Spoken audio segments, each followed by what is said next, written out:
Hər kəsin axşamı xeyir olsun.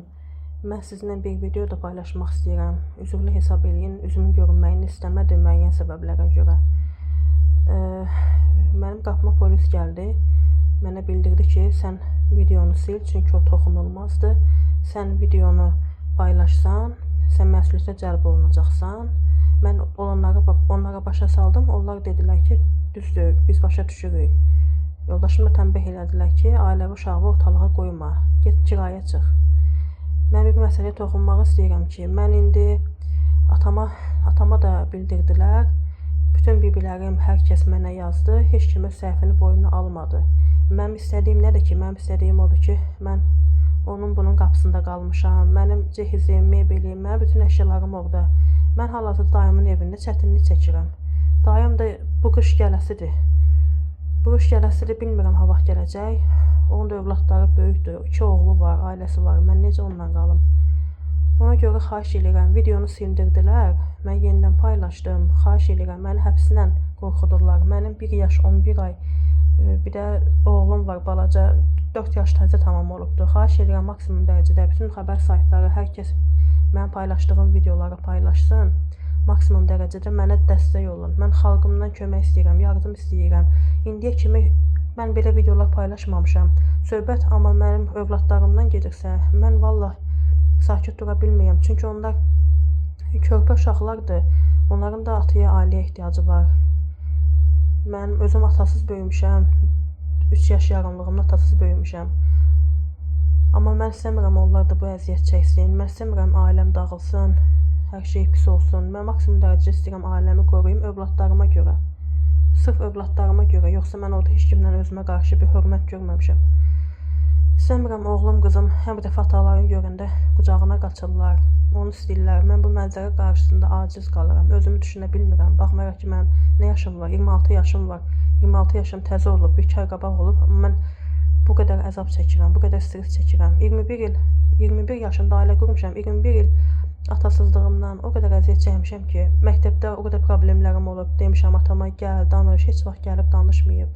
Heç bir zaman mənim heç bir xeyir işimdə, bir ad günümdə belə bir kəlmə zəng elib təbrik eləməyib.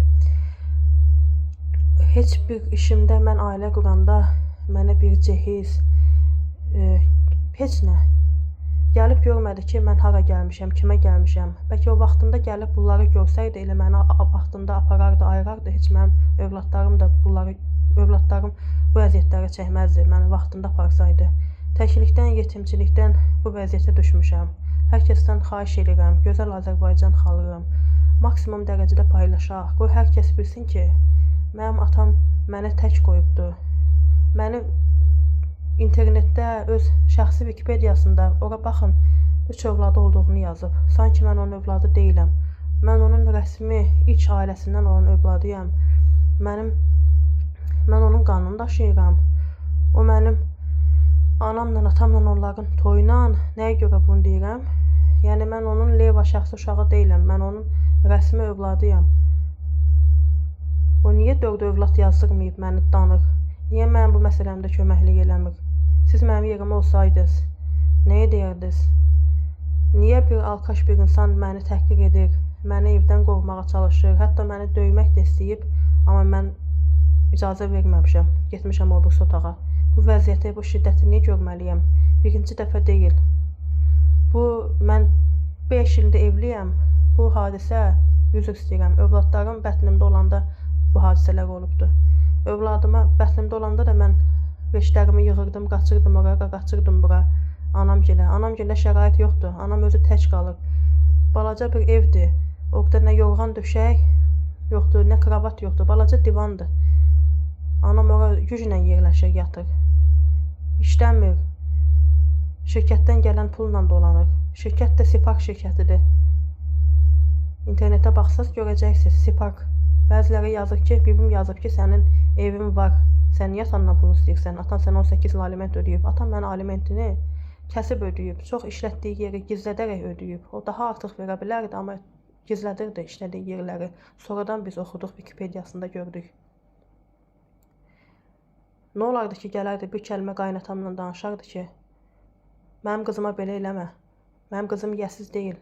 Niyə mənim qaynatam gülür ki, ay bicənək, Ay şərəfsizdən əmələ gələn, ay atan, sizə mənə bağışlayın. Pis-pis pozğun ifadələr işlədi, ağzına alınmayacaq. Niyə o mənə rədd ol deməlidir? Qoca nənəm var, 75 yaşında. Anamı evdən qovublar. Anam 3 ildir bizə gəlmir. Anamı evə qovublar. Nə var, nə var? Müəyyən, indi demək istəmirəm, ailəmdə müəyyən səbəblər olduğuna görə davadalaş. Gəlirdi mənim dalımca, polisə şikayət eləmişdi. Burada demək istəmirəm, deyiləcək deyil. Onda da atam gəlib qarışmadı. Anamı qovdular çölə. Qoca 75 yaşı, 76 yaşı olan nənəm gəlir bizə kömək üçün, uşağa baxmağa, kömək üçün onu da söyürlər, təhqiq eləyirlər, qovurlar çölə. Onu da alçaldırlar. Ürəyində stent xəstə adamdır. Düzgün deyil belə etmək. Xahiş edirəm maksimum dərəcədə. Polis gəldi ki, videoları sil. Xahiş edirəm maksimum dərəcədə videonu paylaşın bütün saytlarda, hər yerdə. Mən atamın həmişə tərəfində olmuşam. Həmişə onu çox istəmişəm. Həmişə onunla mübarizə aparmışam. Onu söyənlərin təhqiq eləmişəm. Amma ondan istədiyim mənə bir ev tutsun, ev verməsə də. Mən onun varisiyəm, ev düşür. Amma ev tutsun, mən gedim müvəqqəti evim hazır olana kimi. Sipariş şirkəti bizi alladı. 7 ildir ev vermir. Müvəqqəti gedim qalım.